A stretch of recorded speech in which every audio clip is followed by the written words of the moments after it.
Welcome to Season 5 of the Agile Brand with Greg Kihlstrom, where we talk with enterprise and technology platform leaders about the people, processes, and platforms that make marketing and customer experience successful, scalable, and sustainable.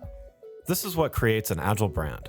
I'm your host, Greg Kihlstrom, advisor and consultant for Fortune 1000 marketing and CX leaders and teams as principal and chief strategist at GK5A, and best-selling author, keynote speaker, entrepreneur, and Agile certified coach. The Agile Brand podcast is brought to you by TEKsystems, an industry leader in full-stack technology services, talent services, and real-world application. For more information, go to teksystems.com. To sign up for the Agile Brand newsletter and get the latest insights and articles on marketing technology and CX, or to purchase a copy of my latest book, House of the Customer, go to gregkihlstrom.com. You can also find all my books on Amazon and other retailers. And now on to the show. Welcome to a special episode of the show brought to you in partnership with Arlington Economic Development, where we discuss issues related to the workforce, the role of place in the future of work, and the role of the creative sector in a larger business context. We call this Return on Creativity. Today, we're going to talk about the role of public art in place and its relationship to the people who live and work in a place like Arlington County, Virginia. To help me discuss this topic, I'd like to welcome Angela Anderson-Adams, Director, Arlington Public Art at Arlington Economic Development. Angela, welcome to the show. Thanks, Greg. It's great to be here. Yeah, looking forward to talking about this topic with you. So why don't we get started with you giving a little background on yourself as well as what you're currently doing? Well, to give a little personal background, I of course live and work both in Arlington, but I was born and raised in the area. And except for about 6 years when I attended college and grad school in the Midwest, I have lived my entire life in the DMV. For the past 29 years, this coming March, I've worked for Arlington County Cultural Affairs, and most of that time I've served as the county's public art program director. And prior to that time, I served as adjunct curator at the National Museum of Women in the Arts. And before that, I was the exhibitions curator for the Museum of Contemporary Art Arlington, which until recent months was known as the Arlington Art Center. So I was their first curator exhibitions director way back in the late 80s. And of course, the Arlington Art Center, for those of you who don't know, it's housed in a historic building on Wilson Boulevard, just south of the Virginia Square Metro. And looks are deceiving because that building went through a renovation over a decade ago. And they're really amazing contemporary spaces inside for the display of the art of our time, which of course is what contemporary art is. And this actually included a really unique collaboration we did with the county's historic preservation program, where we restored and installed 3 Tiffany stained glass windows. These were found in the eastern end of Columbia Pike near the Arlington Cemetery, just over one of the walls of the cemetery. And we went through this process of renovating this or restoring this stained glass and incorporating it into this renovation of this historic building. And actually, you can see those from the exterior of the building. So just wanted to point that out as, you know, it's been great to be living and working in this community for as long as I have, and then I have, you know, touched on numerous institutions, but it was really great to be able to bring public art to that facility, which and that program, which I dearly love. So just wanted to point that out. Yeah. Great. Yeah. Well, let's get started here. So, first. We're here to talk about public art and its role in place. But for those that are maybe a little less familiar with the term, what exactly do we consider public art? And how do you feel the role of public art in a community? What is its role? Public art can refer to lots of things depending on where you are. Here in Arlington, it's my job to implement our community vision for public art. And this is articulated in the county board adopted policy and master plan. And the policy and master plan basically tell us that we prioritize an integrated approach to public art here in Arlington. And what that means is that we plan for art at the outset of the project. So this is known as the design development phase. This is when we typically plan what an element of infrastructure or a building or a park or open space is going to look like. And it's at this stage that we'll often invite the artist in to develop some aspect of the project, some enhancement that really often sets this facility apart in some way or another. In Arlington, public art can be permanent or temporary, but it's become synonymous with civic design and placemaking. And so we use public art in places that are important to the community, places where we tend to gather for various reasons throughout the day, the week, and the year. So in other words, we put public art where people are here in Arlington. How does public art reflect the values and identity of a community? And how does a place like Arlington decide which projects are chosen? So I mentioned Arlington's public art policy, and it identifies three different types or methods for commissioning public art: county initiated projects, site plan or developer initiated projects, and community initiated projects. And all three processes are guided by the Public Art Committee of the Arlington Commission for the Arts. The committee also recommends our annual projects plan to the county manager for their review and acceptance. And all of these projects are guided by the Public Art Master Plan, which sets forth a vision, program areas, and priorities for public art in Arlington. So, in the case of county initiated projects, we participate in the annual preparation of the capital improvement plan, where we monitor everyone else's plans for possible public art opportunities. We're also often enlisted by our colleagues in various departments to help plan enhancements for their projects, often in response to requests from the community to improve the design or aesthetic appeal of those projects, such as a new bridge, a park, or other public facility. And in many cases, I like to say we bring the defining feature to the project. It's that part that people remember and often refer to when they say, I'll meet you at the whatever it is. Yeah. So I jokingly say we know we've succeeded also when the work of art becomes the unofficial logo for a place. And we see it rendered on T-shirts, banners, or prominently featured on the facility website. My favorite examples of this are when the Parks Department years ago created T-shirts celebrating the 4th of July at Longbridge Park. And then the design of the T-shirt included Doug Hollis's Wave Arbor. I was like, oh, wow, that's cool. Public art, Yeah. And then it happened again with the Roslyn bid when they rendered Nancy Holt's Dark Star Park in a sort of a stylized way, and it appeared on the streetlight banners in Roslyn. So this happens, I like to say, if you commission the right work for the right place, and you work with the community and the project team from the start. And then for developer projects, which are the oldest part of our program, we really trace these back to the mid-'70s with the creation again of Dark Star Park in Roslyn. And this is when we encourage developers to commission their own artworks as a community benefit, which is negotiated through the site plan process. And, these artworks are typically developed under the administrative review of the project during implementation after the county board has approved the site plan, but it still involves the review of the Public Art Committee. And in the cases of both county and developer-initiated projects, the Public Art Committee endorses both the artist selection and the final concept or design for the artwork. With community-initiated projects, they're different, and our program only gets involved when the proposal for the project is on public property of some sort. So in all cases, the Public Art Committee and public art staff, we, in our review, follow a set of criteria which we feel has been clearly outlined from the beginning of the project and endorsed by one or more review panels, all of which include representative members from the community. But sometimes we have technical review. We always have panels that select the artist and then recommend the artist and then the concept to the Public Art Committee. So there's a lot of community review in deciding what public art projects go forward here. Before we continue, I'd like to introduce you to a sponsor of the show, Basecamp.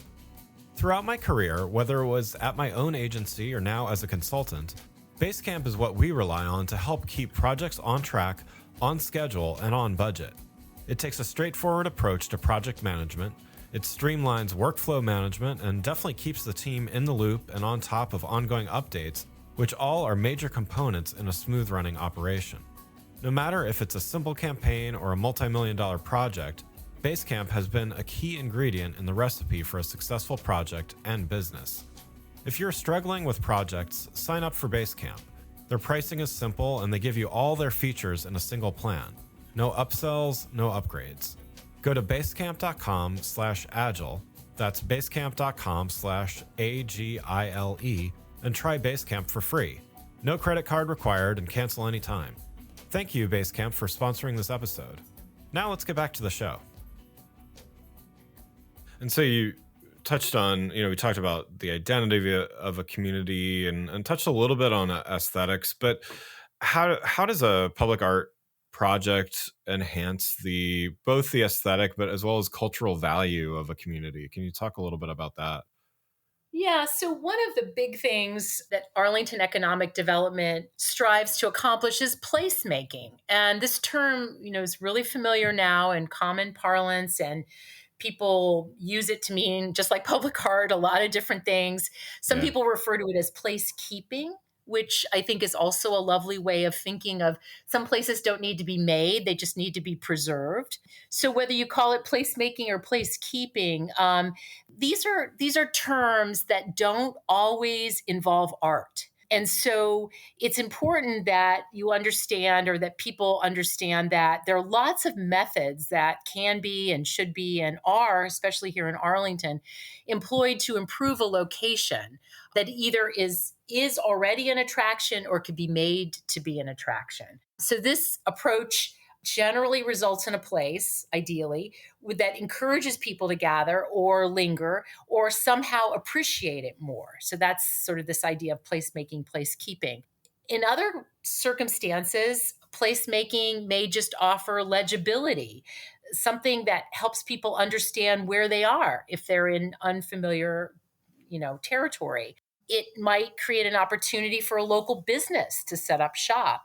It could preserve or enhance a spot that people already identify, as I mentioned, as valuable, which in turn teach other people about the value or significance of this place. So placemaking or placekeeping often has one or more of these goals in mind.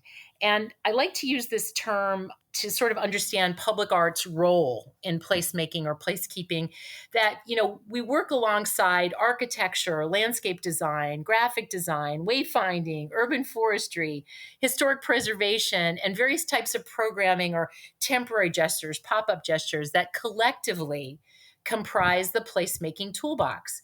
So when used for placemaking, art often has fewer practical considerations to account for.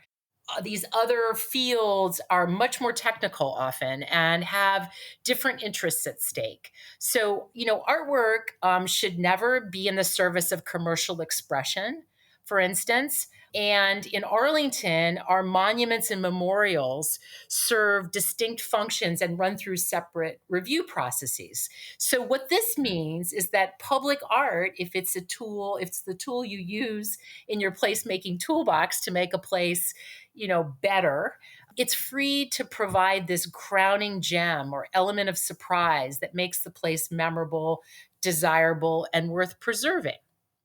Yeah. So how are these the values and identity we talked about? We talked about aesthetic and cultural value. Certainly, they're important to the people that live in the community. That they every day they see the public art there and they can appreciate that. They can identify their neighborhoods by it. How is it valuable not only to them but as well as to those businesses, as well as the people that work there? How can public art be a true value to them as well? Well, I like to think if you create a distinctive and memorable place, people will want to live and work and locate their business there, Yeah. and visit there, as tourists. So with public art, our work is focused on the public realm, which, as I understand it, is stewarded by the government as a shared asset.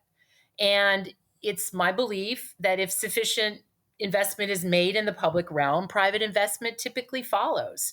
So with public art, we found that developers, for instance, whose projects make up more than half of our permanent collection of about 77 artworks, developers, when hiring artists, will go above and beyond the expected minimum contribution that's spelled out in their site plan condition when engaging an artist. And this ends up benefiting both the private landowner and those of us who pass by and enjoy their art. Take, for example, Amazon, working on the HQ2 project down at Met Park. They came to us early on seeking guidance for what the new public art projects that are developed to enhance the park design, what were we looking for? So their consultant, reached out, and I said, I directed her to themes in our public art master plan. And our themes relate to Arlington's history, our relationship to the federal city, our global connections, equity, environmental sustainability. These are our values as a community.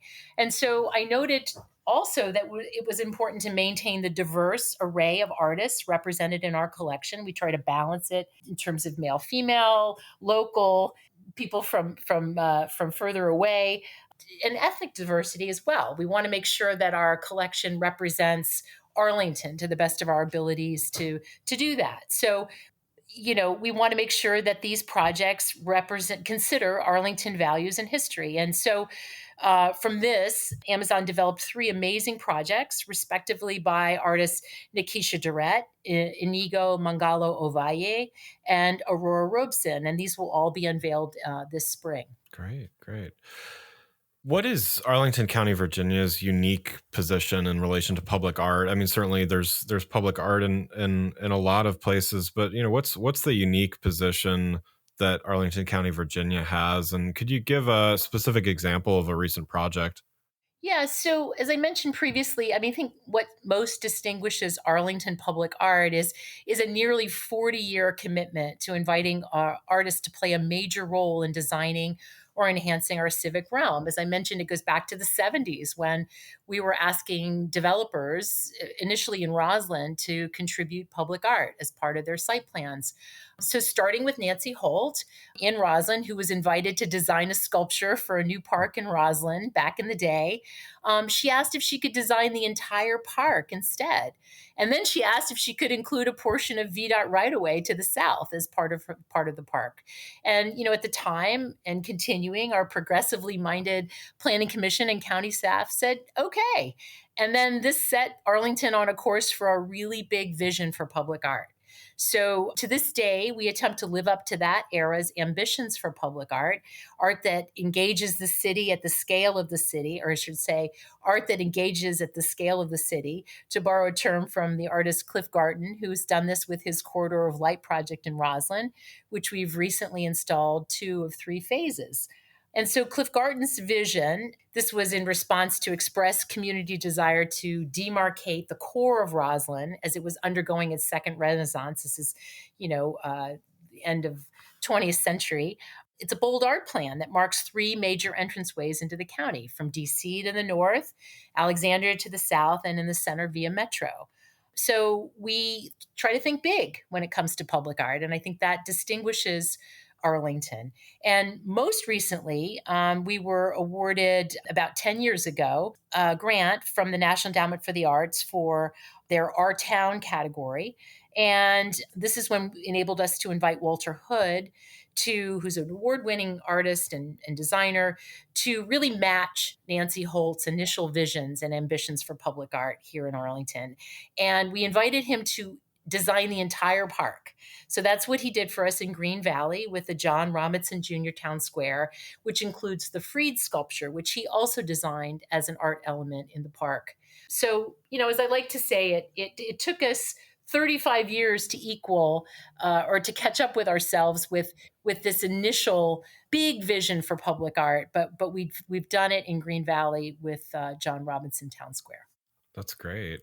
So, we've talked about residents, we've talked about businesses, and how does public art support not only economic development, but also tourism in a community? And how does Arlington County look at this?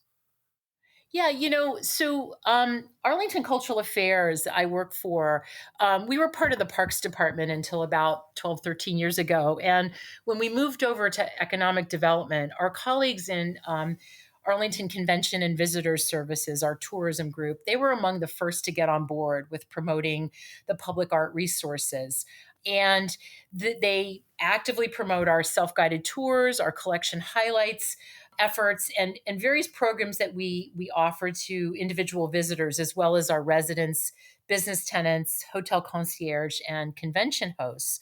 So anything public art does to increase the distinction of Arlington's public realm, we believe will create an attraction for tourism as well. And, we're attracting businesses in a similar fashion. We know that businesses want to be in an area where people want to be. Yes. So the surrounding area, of course, should be interesting. And we believe that public art creates that. Sometimes it's subtle, but once you notice liquid pixels, Ned Kahn's piece, shimmering piece in Roslyn, or the luminous bodies that I was mentioning by Cliff Garton in Roslyn, it adds a sense of place to the neighborhood and distinction, and it makes it memorable. Public art enhances the look of a community, our community, and it makes it unique, aesthetically pleasing. It's interesting to consider that some of these projects that we live with every day and get used to, a visitor is experiencing for the first time. Yeah. And it's a great way for them to get, a feel for who we are, I think, through our public art. Yeah. Well, Angela, thanks so much for joining the show. One last question before we wrap up, though. As businesses continue to allow remote or hybrid work, the role of the office is different than it might have been 10 or even 5 years ago. Based on what we've been talking about here, how does this change and this shift change the cultural value, maybe the aesthetic value of the place that a business chooses to locate itself? Yeah, despite the advantages of remote and hybrid work, I mean, I don't know about you, but I can't spend the entire day staring at a glowing rectangle. So I need to take breaks, and Right. those often include walks. And I live in Clarendon. I love to, actually, sometimes I walk around my neighborhood, but I also love to drive to places and check out other portions of the collection. So I invited a friend to meet me one cold and brisk Saturday a couple weeks ago. We walked along the 4 Mile Run corridor. And so it's a great way to get out, meet people, and get out of your house and Yeah. see something different. But I would say that, the pandemic has made us even more likely to explore and pay attention to those things that are in our immediate surroundings. So, if your home is here in Arlington and your work is your home, there's a lot to delight the eye when you get out and take a look around, especially in the corridors where many of us gravitate to for exercise and alternative work venues and relaxation. And then, I also wanted to say that we're coming up on an important year. I mentioned that Arlington Public Art will be 40 pretty soon. Yeah. It's in 2024. And so I just encourage you to watch for special programming and engagement opportunities with your public art collection. And it'll be a year-long celebration that we're planning. Hopefully I answered your question. So, Absolutely. Well, yeah. And again, I'd like to thank Angela Anderson Adams, Director of Arlington Public Art at Arlington Economic Development, for joining the show. You can learn more about Arlington Public Art and Arlington County Economic Development by following the links in the show notes, or you can go to returnoncreativity.com. Thanks again for listening to the Agile Brand with Greg Kihlstrom podcast, brought to you by Tech Systems. If you enjoyed the show, please take a minute to subscribe on your podcast channel of choice and leave us a rating so that others can find the show more easily. You can access more episodes of the show at www.gregkihlstrom.com. That's GREGKIHLSTROM.com. To get a copy of my latest book, House of the Customer, visit my website, or you can find it on Amazon or other retailers. The Agile Brand is produced by Missing Link, a Latina-owned, strategy-driven, creatively fueled production co-op. From ideation to creation, they craft human connections through intelligent, engaging, and informative content. Until next time, stay agile.